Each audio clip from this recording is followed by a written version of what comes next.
গত বছর আগস্টে দায়িত্ব নেয়ার পর ফারুক আহমেদের বোর্ডের জন্য প্রথম মাঠের চ্যালেঞ্জ ছিল বিপিএল আয়োজন। শুরুতেই নতুনত্বের আওয়াজ তোলেন, আগের চেয়ে বেটার এমন এক মিশন নিয়ে নতুন কিছু দেখানোর ঘোষণা আসে বোর্ড থেকে। এটা বলা যাবে না, তবে আগের চেয়ে বেটার হবে। কিন্তু আসর শুরু হওয়ার পর মাঠের ভেতরে বাইরে একের পর এক অপ্রত্যাশিত বিতর্ক বিপিএলকে করে তুলেছিল তুচ্ছ তাচ্ছিল্যের টুর্নামেন্ট। তবে যেভাবেই হোক টুর্নামেন্ট শেষ হয়েছে। বোর্ড প্রেসিডেন্ট ফারুক আহমেদ বলছেন, এটিই সেরা বিপিএল। গত 10 এডিশনে যেই টিকিট বিক্রি করেছে আপনার 15 কোটি টাকার মতো, সেটা বিবেচনা করলে আমরা এক বছরই এটা কাছাকাছি চলে গেছি।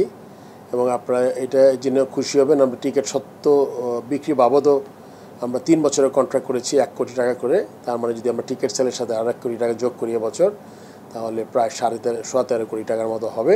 ফারুক আহমেদের প্রথম পরিচয়, তিনি জাতীয় দলের সাবেক অধিনায়ক।